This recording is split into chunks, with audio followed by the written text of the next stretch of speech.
والوزن والعدل والفضل والنظم والعزم بالجزم بوحدته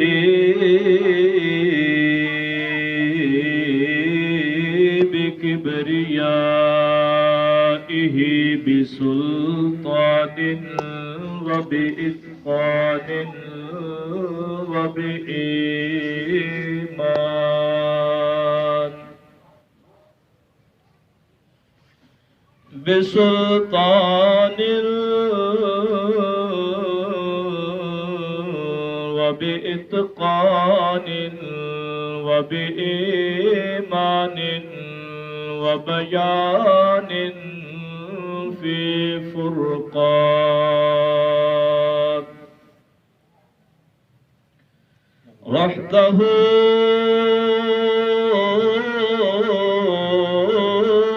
بوحدة موحدا بوحدة موحدا بوحدة وحيدا وأحدا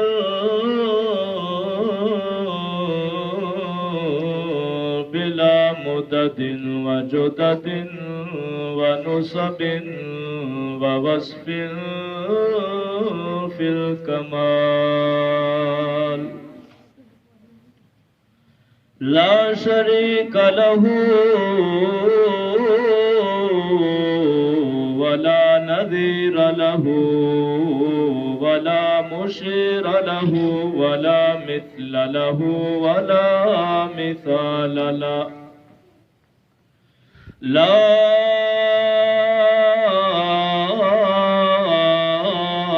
ولد لا جلد لا رس ولا جزء وعزم له أما بعد فأعوذ بالله من الشيطان الرجيم بسم الله الرحمن الرحيم ومن أعرض عن ذكري فإن له معيشة ضنكا ونحشره يوم القيامة أعمى قال رب لم حشرتني أعمى وقد كنت بصيرا سبحان ربك رب العزة عما يصفون وسلام على المرسلين والحمد لله رب العالمين اللهم صل على محمد وعلى آل محمد كما صليت على إبراهيم وعلى آل إبراهيم إنك حميد مجيد اللهم بارك على محمد وعلى آل محمد كما باركت على إبراهيم وعلى آل إبراهيم إنك حميد مجيد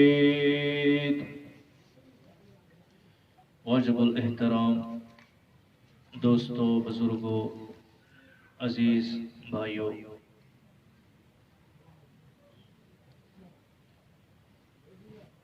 بڑی ہی خوش قسمتی کی بات ہے اس گھر کے رہنے والوں کے لیے کہ انہوں نے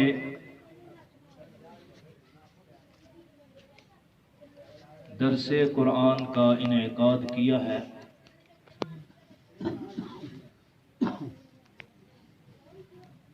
اور اب یہ جو گھر ہے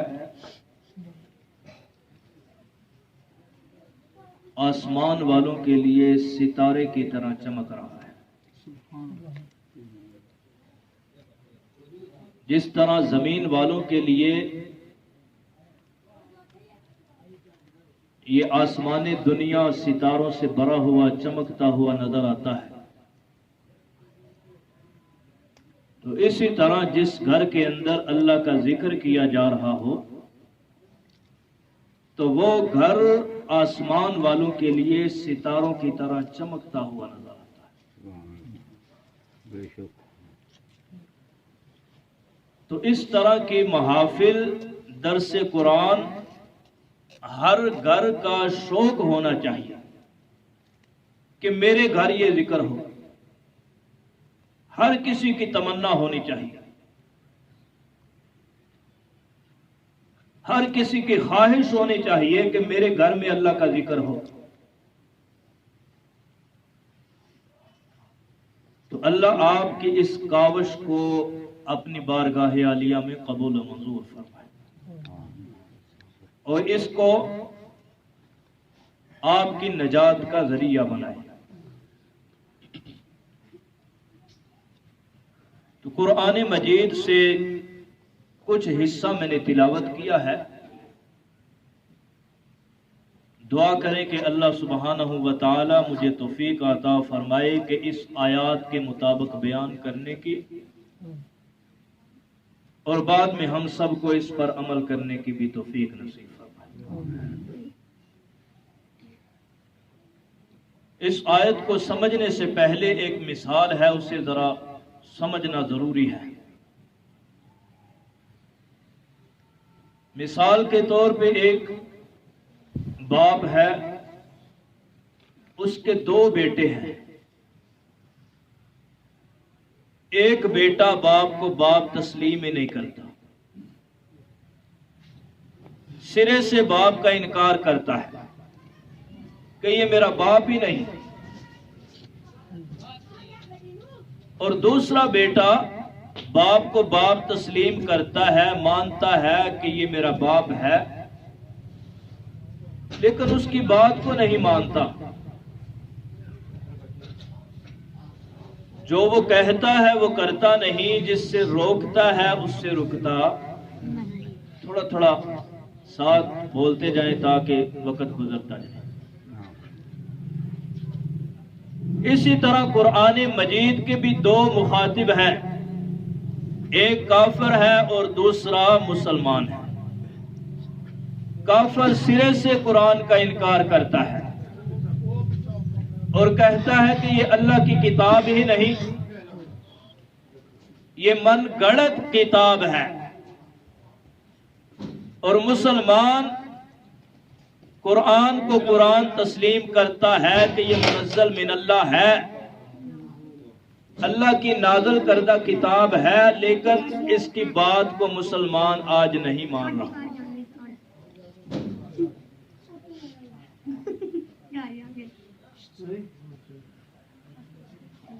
اس کی بات کو نہیں مانتا۔ جس طرح باپ کے دو بیٹے، ایک بیٹا باپ کو باپ ہی نہیں مانتا، دوسرا مانتا ہے لیکن اس کی بات کو نہیں مانتا، اسی طرح قرآن کے بھی دو مخاطب ہیں، ایک کافر اور ایک مسلمان۔ کافر سرے سے قرآن کا انکار کرتا ہے اور مسلمان قرآن کو قرآن مانتا ہے لیکن اس کی بات کو نہیں۔ یہ ٹھیک ہے یا غلط کہہ رہا ہوں؟ ٹھیک ہے۔ کافر ہے، زنا کرتا ہے تو کرے، لیکن مسلمان ہو کے زنا کرے، مسلمان کو یہ بات زیب۔ کافر ہے، شراب پیتا ہے تو پیے، مسلمان ہو کے پیے تو مسلمان کو یہ بات زیب نہیں دیتی۔ کافر ہے، نماز نہیں پڑھتا، نہ پڑھے، کافر ہے، لیکن مسلمان ہو کے اور اس کتاب کو منزل من اللہ مانتے ہوئے پھر نماز نہ پڑھے، فرمایا یہ بات بھی مسلمان کو زیب نہیں دیتی۔ آج مسلمان قرآن کو قرآن تو مانتا ہے، تسلیم کرتا ہے، یہ اللہ کی نازل کردہ کتاب ہے، لیکن اس کی بات کو نہیں مانتا۔ اب دیکھیں قرآن کیا کہتا ہے، اقیموا الصلاۃ اقیموا الصلاۃ آتوا الزکاۃ، اے مسلمان نماز کو قائم کر لے، لیکن مسلمان قرآن کو قرآن تو تسلیم کرتا ہے، لیکن قرآن کی بات کو نہ مانتے ہوئے نماز کو قائم نہیں کرتا۔ مسجد بالکل ویران ہے، بالکل ویران ہے مسجد۔ کوئی جس کے دل کے اندر اللہ کا ڈر ہے وہی مسجدوں کے اندر، وگرنہ دنیا کے دندوں میں، دنیا کے کام کاج کے اندر اتنے مصروف ہو گئے ہیں ہم کہ ہمیں فرصت ہی نہیں ملتی مسجد کے اندر آنے کی کہ آ کے نماز پڑھ لیں۔ اذان دینے والا مؤذن جو ہے پکار پکار کے کہہ رہا ہے حی علی الصلاۃ، حی علی الصلاۃ، حی علی الفلاح، حی علی الفلاح، لیکن مسلمان جو دنیا دار مسلمان ہے وہ تو اذان کی بھی پرواہ نہیں کرتا کہ اذان کو ہی 2 منٹ کے لیے اپنا کام کاج بند کر کے سن لوں۔ گھروں کے اندر ہماری مائیں بہنیں بھی کام کاج کرتی رہتی ہیں اور اذان کی طرف ان کی بھی توجہ نہیں جاتی کہ ہم اذان کو سن لیں، سننے کے بعد گھر کے سارے کام کاج چھوڑ کے ہم جو ہے اللہ کے اس حکم کو پورا کرنے کے لیے مصلی پہ کھڑے ہو کے فرمایا نماز کے لیے تیار ہو جائیں۔ ہماری مائیں بہنیں بھی آج کل اس کی پرواہ نہیں کرتی۔ تو اللہ کہتے ہیں اقیم الصلاۃ، اے مسلمان نماز قائم کر، لیکن مسلمان قرآن کو قرآن تو مانتا ہے لیکن اللہ کا حکم نہیں مانتا۔ آتوا الزکاۃ، زکات دے، مسلمان قرآن کو قرآن تو مانتا ہے لیکن زکات نہیں دیتا۔ جنتی جنت میں چلے گئے، جہنمی جہنم کے اندر چلے گئے۔ جنتی جس وقت ایک دوسرے سے ملاقات کریں گے جنت کے اندر پوچھیں گے بھائی آج ہمیں ہمارا دوست نظر نہیں آ رہا، ہمارا رشتہ دار نظر نہیں آ رہا، محلے والا نظر نہیں آ رہا، ہمارا ہمسایہ دکاندار نظر نہیں آ رہا۔ ایک فرشتہ آئے گا، آ کے کہے گا آؤ میں تمہیں دکھاؤں وہ اس وقت کہاں پر موجود ہے۔ فرمایا جنت کے اندر ایک کھڑکی کھلتی ہے جہنم کی طرف، اس جہنم کے آر پار جب وہ دیکھیں گے وہ جانوروں جیسی آوازیں نکال رہے ہوں گے، چیخ رہے ہوں گے، چنگاڑ رہے ہوں گے، تو یہ جنتی ان جہنمیوں سے پوچھیں گے فی جناتی یتساءلون عن المجرمین ما سلککم فی سقر قالوا لم نک من المصلین وَلَمْ نَكُ نُطْعِمُ الْمِسْكِينَ۔ یہ جنتی ان جہنمیوں سے، ان اپنے رشتہ داروں سے، فرما ان اپنے دوستوں سے، ان اپنے عزیز و اقارب سے پوچھیں گے بھئی اس جہنم کے اندر، اس سقر کے اندر تمہیں لانے والی کون سی چیز ہے؟ سب سے پہلے جواب دیں گے لَمْ نَكُ مِنَ الْمُصَلِّينَ، ہم نماز نہیں پڑھا کرتے تھے۔ ہم نماز، تو بے نمازی کہاں جائے گا؟ کہاں؟ جہنم کے اندر جائے گا۔ جہنمی خود جو ہے اقرار کر رہے ہیں ہم نماز نہیں پڑھا کرتے تھے، جس کی وجہ سے آج ہم اس سقر کے اندر، اس جہنم کے اندر آ گئے ہیں۔ فرمایا جس طرح نماز مردوں پہ فرض ہے اسی طرح ہماری ماؤں بہنوں کو اوپر بھی نماز فرض ہے. اور جو عورتیں نماز نہیں پڑھیں گی وہ کہاں جائیں گی؟ وہ بھی جہنم کے اندر جائیں گی. اور جو مرد نہیں پڑھیں گے وہ بھی کہاں جائیں گے؟ جہنم کے. تو پہلا جواب ان کا یہ ہوگا لم نکو من المصلین، ہم نماز نہیں پڑھتے. دوسرا جواب ان کا کیا ہوگا؟ وَلَمْ نَكُ نُطْعِمُ الْمِسْكِينَ، ہم مسکینوں کو کھانا نہیں کھلایا کرتے تھے. دروازے پہ کوئی سائل آ گیا، کوئی مانگنے والا آ گیا، جھڑک دیا، فرمایا اگر نہیں جا رہا تو دھکے دے کے اس کو گھر سے باہر نکال دیا. اس طرح کرنے سے اللہ اپنے پیغمبر کو بھی منع کر رہا ہے. فرمایا اما السائل فلا تنہر، اے میرا نبی تیرے دروازے پہ کوئی مانگنے والا آ جائے تو اسے جھڑکنا نہیں. کچھ ہے پاس تو دے دو، اگر نہیں ہے تو کم از کم اس انداز کے اندر اس سے بات کرو کہ اس کے دل کو تکلیف نہ پہنچے. دل کو تکلیف پہنچانا کسی کا، فرمایا یہ سب سے بڑا گناہ ہے. شرک کے بعد سب سے بڑا گناہ کسی کے دل کو تکلیف پہنچانا ہے. اور زبان سے جو تکلیف پہنچائی جاتی ہے وہ ہاتھ سے مارنے سے کہیں بڑھ کے اس کی تکلیف ہوتی ہے. ہاتھ سے مارا درد تھوڑی دیر بعد چلا گیا، لیکن زبان سے نکلا ہوا وہ سخت جملہ جب اس کے دل پہ جا کے لگتا ہے، فرمایا سالوں سال گزر جاتے ہیں لیکن اس کا درد ختم نہیں ہوتا. تو اس لیے اگر آپ نہیں دے سکتے تو اس کو اچھے انداز کے اندر رخصت کیا کریں، اس کو جھڑکا نہ کریں، زبان سے ایسے کلمے نہ نکالیں جن کی وجہ سے اس کو تکلیف پہنچے. تو آج دیکھیں مسلمان قرآن تو مانتا ہے لیکن اس کی بات کو نہیں مانتا. آگے کیا فرمایا؟ انما الخمر والمیسر والانصاب والازلام، انما الخمر والمیسر، او مسلمان شراب نہیں پینی، جوا نہیں کھیلنا. لیکن مسلمان قرآن تو مانتا ہے، منزل من اللہ تو مانتا ہے کہ یہ اللہ نے اتارے اپنے پیغمبر محمد الرسول اللہ پر، لیکن اس کی بات کو نہیں مانتا. شراب بھی پینے لگ جاتا ہے، جوا بھی کھیلنے لگ جاتا ہے. آؤ ذرا تھوڑا سا آگے چلے. اللہ کہتے ہیں لا تقربوا الزنا، زنا کے قریب نہیں جانا. لیکن مسلمان قرآن ماننے کے باوجود زنا خانوں کے اندر چلا جاتا ہے. آگے چلے ذرا.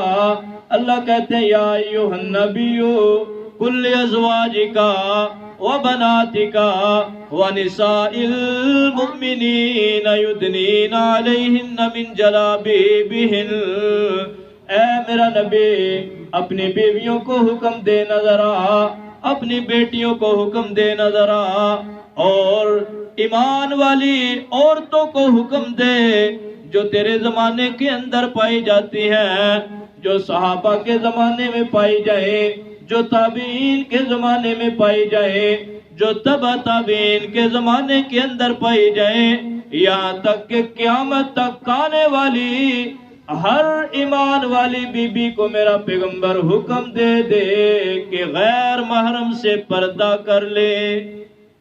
اب یہ جو کام ہے غیر محرم سے پردہ کرنا ہمارے لیے انتہائی مشکل کام بن چکا ہے، انتہائی مشکل ہے. ہم کہتے ہیں کیا کریں؟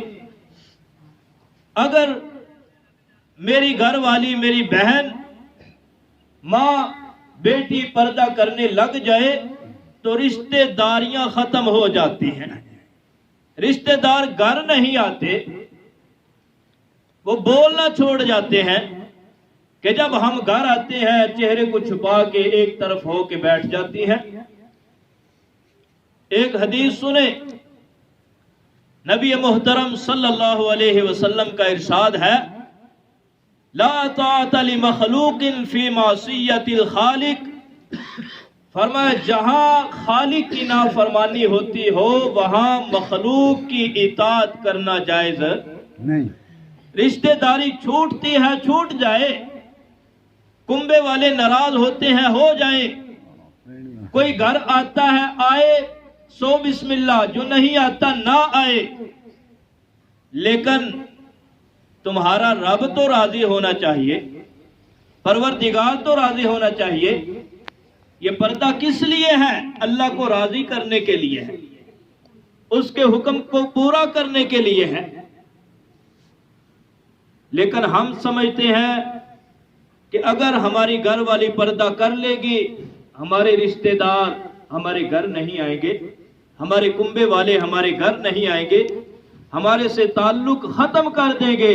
تعلق ختم ہوتا ہے ہونے دو، لیکن اللہ کے اس حکم کو پورا ضرور کریں اور ارادہ کریں، نیت کریں کہ آج سے ہم اپنی ماؤں بہنوں کو یہ تلقین کریں گے کہ وہ اللہ کے اس حکم کو پورا کریں، اور مائیں بہنیں بھی ارادہ کریں کہ ہم بھی اللہ کے اس حکم کو ضرور پورا کریں گے، ضرور پورا کریں گے۔ بھئی چند دن مشکل ہوگی، چند دن مشکل ہوگی، لیکن پھر جو ہے آسانی ہی آسانی ہوگی۔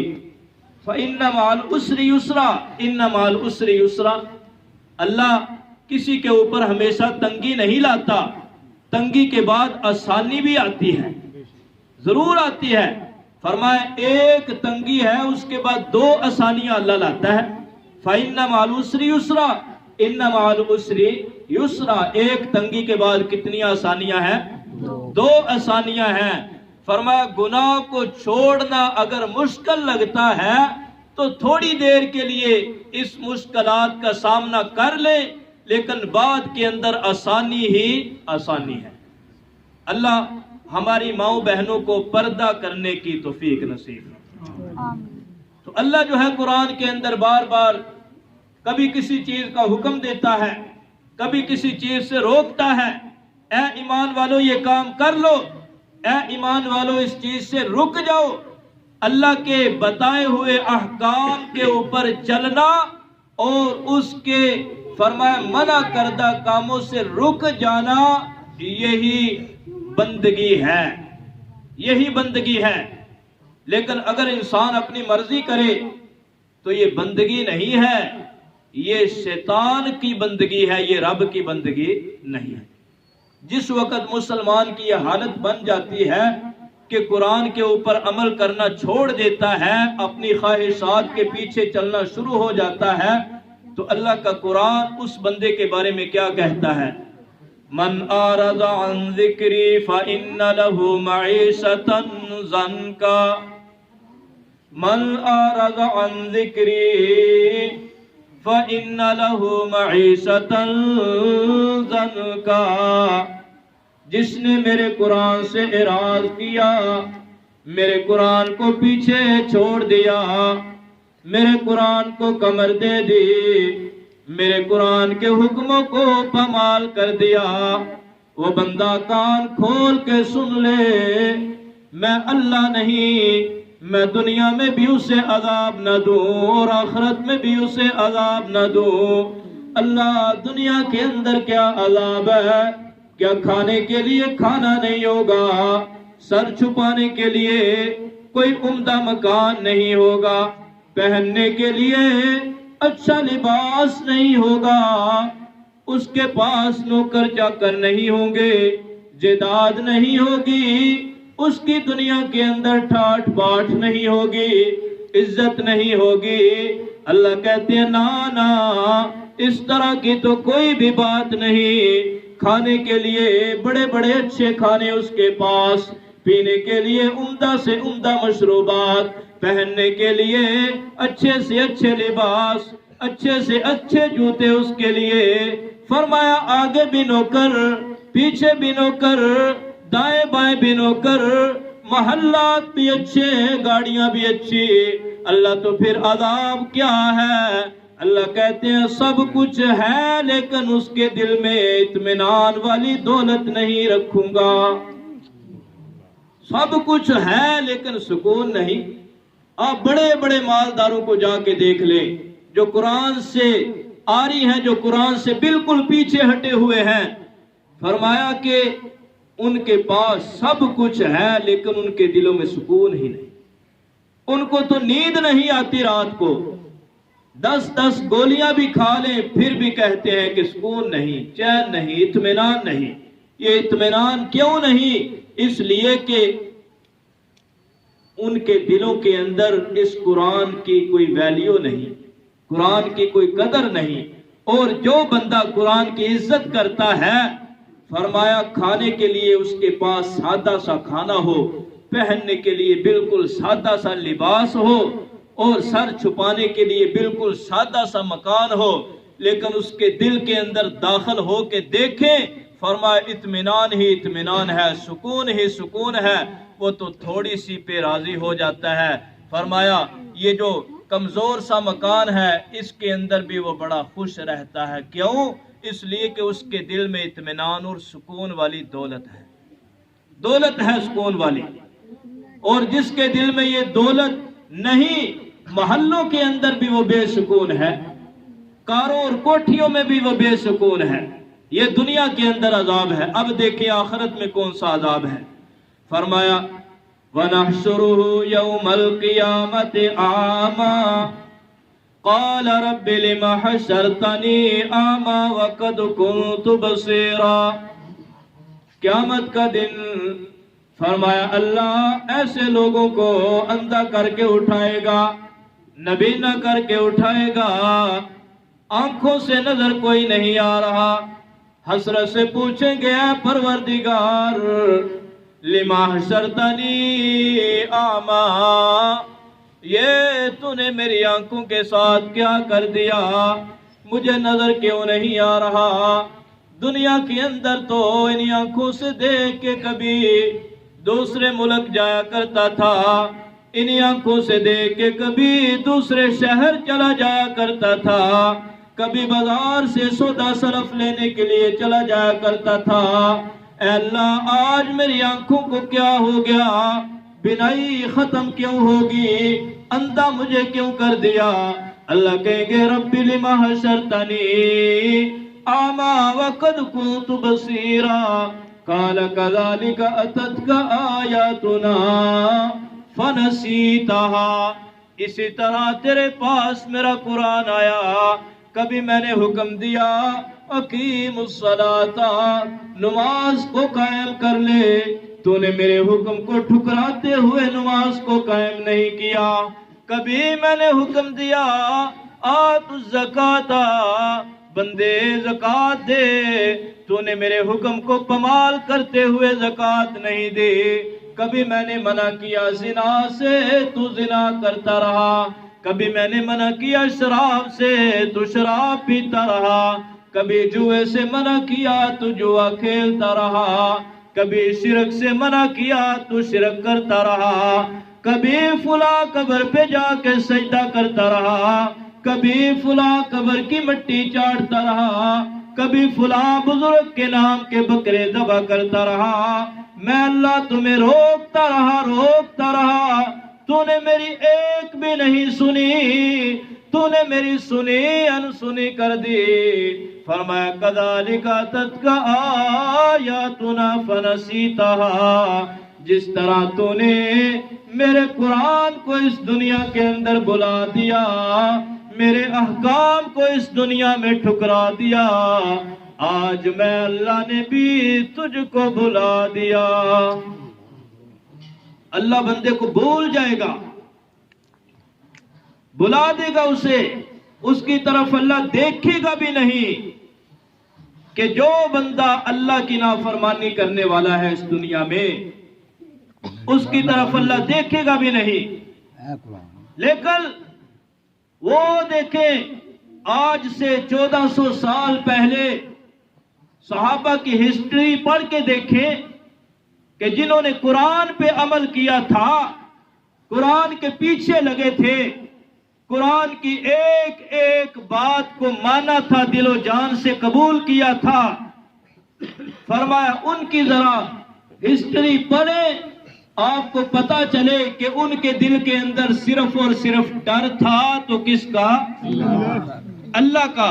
وہ مخلوق سے نہیں ڈرا کرتے تھے، وہ اگر حاکم بن جائے تو مخلوق کے خادم بنا کرتے تھے، گلیوں میں چکر لگایا کرتے تھے، کسی کو کسی چیز کی حاجت تو نہیں، ضرورت تو نہیں، اگر کوئی بھوکا سو گیا تو کہیں اللہ قیامت کے دن ہم سے یہ نہ پوچھ لے دنیا کے اندر تجھے حکومت دی تھی، دنیا کے اندر تمہیں حکمرانی دی تھی، اور تیری حکمرانی اور حکومت کے اندر فلاں آدمی بھوکا سو گیا تھا۔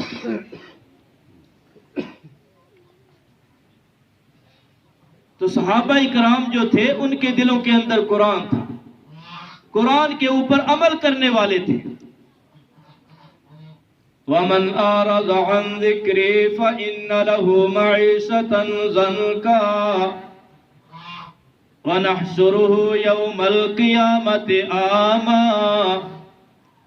فرمایا جس نے میرے قرآن سے اعراض کیا، میرے قرآن کو پس پشت ڈال دیا، میں اللہ نہیں جو اس کو دنیا میں بھی عذاب نہ دوں، آخرت میں بھی عذاب نہ دوں۔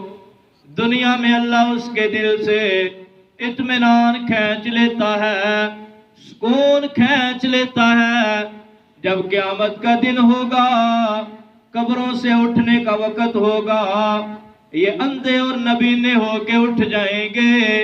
فرمایا ان کے دلوں کے اندر دنیا کا ڈر ہی ڈر ہے، دنیا کا خوف ہی خوف ہے، دنیا کا نام سن کے یہ کانپنے لگ جاتے ہیں، جسم پہ لرزہ طاری ہو جاتا ہے۔ آؤ ان صحابہ کی طرف، فرمایا جو قرآن پہ عمل کرنے والے تھے، ایک گروہ آیا، آ کے پوچھنے لگا امیر المؤمنین سیدنا عمر فاروق رضی اللہ تعالیٰ عنہ کہاں ملیں گے؟ وفد کہنے لگا جنگل کے اندر تمہیں آرام کرتے ہوئے ملیں گے۔ وہ وفد جب جنگل کے اندر جاتا ہے کیا دیکھتا ہے؟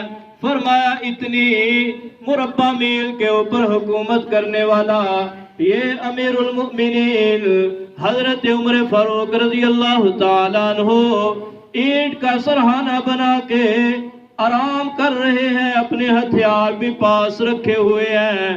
اس وفد کی دیکھتے حیرانگی کی حد نہ رہی، اتنی زمین کے اوپر حکومت کرنے والا امیر المؤمنین آج بے خوف ہو کے، دنیا سے بے دھڑک ہو کے جنگل کے اندر آرام کر رہا ہے، اور پھر ہتھیار بھی پاس رکھے ہوئے ہیں۔ یہ کب ہوتا ہے کہ جب دل میں اللہ کا ڈر ہو، خوف ہو، تو اس کے دل میں دنیا کا خطرہ اور خوف نہیں رہتا۔ لیکن جس کے دل میں اللہ کا ڈر نہ ہو، فرمایا وہ دنیا کے ہر بندے سے ڈرتا ہے، چھوٹی سے چھوٹی مخلوق سے بھی ڈرے گا، بڑی سے بڑی مخلوق سے بھی ڈرے گا۔ لیکن جس کے دل میں اللہ کا خوف بیٹھ جائے وہ کسی سے بھی نہیں ڈرا کرتا۔ یہی امیر المؤمنین ایک دن گلیوں کے اندر چکر لگا رہے ہیں، کسی کو کوئی حاجت تو نہیں، ضرورت تو نہیں، کوئی بھوکا تو نہیں، کوئی پیاسا تو نہیں۔ فرمایا چکر لگاتے لگاتے ایک دروازے کے پاس کھڑے ہو گئے، آواز سنتے ہیں، گھر کے اندر بچوں کے رونے کی آواز آ رہی ہے۔ حضرت امیر المؤمنین نے دروازہ کھٹکھٹایا، اندر آنے کی اجازت لی۔ اندر آ کے کیا دیکھتے ہیں؟ ایک بڑھیا عورت، فرمایا چولہے کے اوپر دیگ کی چڑھائی ہوئی ہے اور اس کے اندر چمچہ ہلا رہی ہے۔ حضرت عمر پوچھتے ہیں اے بی بی یہ کیا ہو رہا ہے؟ یہ پاس بچے کیوں رو رہے ہیں؟ وہ عورت کہنے لگی امیر المؤمنین ہمارے حال کا امیر المؤمنین کو کیا پتا، کیا خبر؟ ہمارے پاس تو کھانے کے لیے کھانا بھی نہیں، اور ان بچوں کو بہلا رہی ہوں تاکہ یہ بچے تھوڑی دیر کے لیے سو جائیں۔ یہ بات سن کے حضرت امیر المؤمنین عمر فاروق رضی اللہ تعالیٰ عنہ زاروں قطار رونے لگ گئے، آنکھوں سے آنسو جاری، داڑھی بھی تر ہو گئی، کپڑے بھی بھیگ چکے ہیں، زمین بھی گیلی ہو چکی۔ وہاں سے اٹھے، سیدھا بیت المال کے اندر گئے، وہاں سے کچھ کھجوریں لی، کچھ آٹا لیا، کچھ گھی لیا، اور آٹے کا تھیلا اپنے کندھوں کے اوپر لاد کے اس بڑھیا کی طرف جانے لگے۔ غلام کہنے لگا، امیر المؤمنین میں تو آپ کا نوکر ہوں، آپ کا غلام ہوں، یہ آٹے کا تھیلا میرے سر پہ رکھ دے۔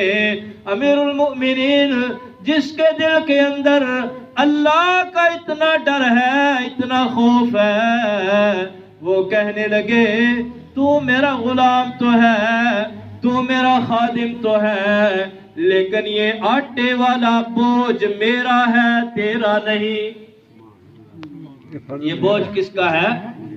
میرا ہے، تیرا نہیں۔ دنیا کے اندر تو میرے بوجھوں کو اٹھا لے گا، لیکن قیامت کے دن تو میرے بوجھوں کو اٹھا نہیں سکتا۔ اپنے کندھوں پہ اس تھیلے کو رکھا، کھجوروں کو پکڑا، گھی لیا، سیدھا اس بڑھیا کے گھر گئے۔ اسی دیگچی میں جس میں پہلے پانی تھا، پانی کو نکالا، اس میں کچھ گھی ڈالا، کچھ کھجوریں ڈالی، کچھ آٹا ڈالا، اور حریرہ بنا کے ان بچوں کو کھلایا، اور بچے خوش ہو گئے۔ حضرت امیر المؤمنین عمر فاروق رضی اللہ تعالیٰ عنہ نے اللہ سے دعا کی، پروردگار تیرا شکر ہے کہ جس نے ان کو اپنی آنکھوں سے روتے ہوئے دیکھا تھا، آج اپنی آنکھوں سے ہنستے ہوئے بھی دیکھ لیا۔ اس طرح کے ہوتے ہیں لوگ جن کے دلوں میں اللہ کا ڈر ہوتا ہے، اللہ کا خوف ہوتا ہے۔ فرمایا وہ نیکیوں کی طرف ایسے دوڑتے ہوئے جاتے ہیں، فرمایا جس طرح برسات کے موسم کے اندر درختوں سے پتے جھڑتے ہیں، اس طرح وہ نیکیوں کی طرف دوڑتے ہوئے جاتے ہیں، دوڑتے ہوئے۔ جس طرح کا بھی موقع آئے، صحابہ کرام آگے آگے تھے، نماز پڑھنے کا موقع ہے تو آگے، صدقہ و خیرات کرنے کا موقع ہے تو آگے، کسی کی خدمت کرنے کا موقع ہے تو آگے آگے آگے رہا کرتے تھے۔ فرمایا ایک دفعہ حضرت ابو بکر صدیق رضی اللہ تعالیٰ عنہ، یہ ایک بڑھیا عورت تھی مکے کے اندر، اس کا گھر صاف کر کے آیا کرتے تھے، جھاڑو دے کے پانی بھر کے آ جایا کرتے تھے۔ اور ایک دن حضرت عمر فاروق رضی اللہ تعالیٰ عنہ نے دیکھا کہ اس بڑھیا کا گھر صاف کرنے والا یہ کون آدمی ہے؟ سفید چادر سر پہ لی ہوتی ہے، سحری کے وقت یہ واپس آ جاتا ہے۔ لہذا حضرت عمر فاروق رضی اللہ تعالیٰ عنہ کو پتہ چل گیا یہ تو ابو بکر ہے، اور انہوں نے ارادہ کیا کہ آج میں ابو بکر سے پہلے جا کے اس بڑھیا کا گھر صاف کروں گا، پانی بھر کے وہاں رکھوں گا، اور جو جو ضرورت کی اس کو اشیاء چاہیے وہ وہاں پر رکھ کے آ جاؤں گا۔ لیکن جب جا رہے تھے ادھر سے حضرت ابو بکر صدیق صاف کر کے آ رہے، واپسی آ رہے، تو کہنے لگے کہ میں ابو بکر سے کبھی آگے بڑھ نہیں سکتا۔ تو صحابہ کی تو یہ حالت تھی، نیکیوں کے اندر آگے آگے آگے بڑھا کرتے تھے۔ والسابقون السابقون، فرمایا یہ نیکی کے کاموں میں سبقت کرنے والے تھے۔ جب بھی انہیں کوئی اللہ کا حکم ملتا، فرمایا اس حکم کو کما حقہ، جس طرح اس کو ادا کرنے کا حق ہوتا تھا اس طرح ادا کیا کرتے تھے۔ اسی لیے تو اسی وجہ سے تو اللہ نے فرمایا ان کو کبھی اولئک ھم المؤمنون حقا کہا، کبھی اولئک ھم الراشدون کہا، کبھی اولئک ھم المفلحون کہا، کبھی رضی اللہ عنہم ورضوا عنہ کا سرٹیفکیٹ دیا، اور کبھی کہا اولئک حزب اللہ، یہ ساری کی ساری میں اللہ کی جماعت ہے۔ ایسے نہیں اللہ نے صحابہ کی تعریفیں کی، پورا قرآن جو ہے صحابہ کی تعریفوں سے بھرا پڑا ہے. کیوں بڑا ہے؟ فرمایا اللہ کہتے ہیں میں نے اس جماعت کے دلوں کو چیر کے دیکھا، اس جماعت کے دلوں کو ٹٹول کے دیکھا، اس جماعت کے دلوں کا میں نے امتحان لیا. فرمایا اس جماعت کے دلوں کے اندر نہ تو میں نے حسد دیکھا، نہ میں نے کینہ دیکھا، نہ میں نے بغض دیکھا، نہ میں نے فرمایا آپس میں ایک دوسرے کی نفرت دیکھی. فرمایا رحماء بینہم اشداء علی الکفار، یہ جماعت آپس میں بڑی نرم دل ہے، بڑی رحم دل ہے، اور جب لڑنے کی باری آتی ہے کفار سے فرمایا تو اشداء علی الکفار، کافروں کے اوپر یہ بڑی ہی سخت ہے. اس جماعت کی نشانی اگر تم نے دیکھنی ہے تو فرمایا اللہ کیا کہتا ہے سیماہم فی وجوہہم من آثار السجود، یہ راتوں کو زیادہ سویا نہیں کرتے، راتوں کو اٹھ اٹھ کے اپنے رب کے سامنے سجدے کرتے ہیں، اپنے رب کے سامنے کبھی رکوع کی شکل میں، کبھی قیام کی شکل میں، کبھی سجدوں کی شکل میں. فرمایا دن کے وقت ان کے چہروں پہ سجدوں کے نشان دیکھ سکتا ہے، ان کے چہروں پہ نور دیکھ سکتا ہے. یہ کیوں ہے؟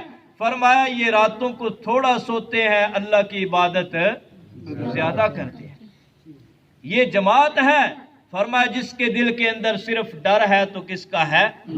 اور یہ جماعت ہے فرمایا جو قرآن کے اوپر اس طرح عمل کرتے ہیں جس طرح عمل کرنے کا اللہ نے کیا دیا ہے؟ حکم دیا ہے. لیکن آج ہم مسلمان ذلیل کیوں ہو گئے ہیں؟ آج ہم مسلمان پریشان کیوں ہو گئے ہیں؟ آج ہم مسلمان فرمایا کافر کے سامنے گھٹنے ٹیکنے پہ مجبور کیوں ہیں؟ اس کی کیا وجہ ہے؟ اس کی ایک ہی وجہ ہے کہ آج ہم نے اس قرآن سے جو وہ صحابہ کا رشتہ تھا، وہ صحابہ کا تعلق تھا، اس رشتے کو بھی توڑ دیا، اس تعلق کو بھی ختم کر دیا. اگر آپ اس قرآن سے تعلق ختم کریں گے، رشتہ ختم کریں گے، فرمایا پریشانیوں کا سامنا تمہیں کرنا پڑے گا، کفار کے سامنے تم مجبور ہو جاؤ گے. اگر اس قرآن کو اپنا اوڑھنا بچھونا بنا لو گے فرمایا پوری دنیا کا کفر تمہارے پاؤں کے نیچے ہوگا اور ڈرتا ہوگا اور کانپتا ہوگا. اتنا ڈر ان کے دلوں میں بیٹھ جائے گا کہ بات کرتے ہوئے بھی کانپیں گے. آخری بات، نبی پاک صلی اللہ علیہ وسلم جب اس دنیا سے جانے لگے، جاتے جاتے آپ ایک بات کہہ گئے. آپ نے فرمایا ترکت امرین، دو چیزیں تمہارے اندر چھوڑ کے جا رہا ہوں. عضوہا بالنواجذ، ان کو مضبوطی کے ساتھ پکڑ لینا، حالات کس طرح کے بھی ہوں ان دو چیزوں کو کبھی بھی نہ چھوڑنا. فرمایا اولھا کتاب اللہ، سب سے پہلی چیز اللہ کی کتاب ہے. فرمایا اس کتاب کو دائیں ہاتھ کے اندر پکڑ لو. دائیں ہاتھ کے اندر پکڑنے کا مطلب یہ نہیں کہ ایسے پکڑنا، بلکہ قرآن جو کہتا ہے اس کے اوپر عمل کرو. اور دوسری چیز میری سنت ہے، فرمایا میری سنت کو بھی مضبوطی کے ساتھ پکڑ لو. فرمایا یہ دو چیزیں تمہارے سامنے روشنی کرتی چلی جائیں گی یہاں تک کہ تمہیں جنت کے اندر داخل کر دیں گی. دعا کریں جو کہا سنا اللہ ہم سب کو عمل کرنے کی توفیق نصیب فرمائے.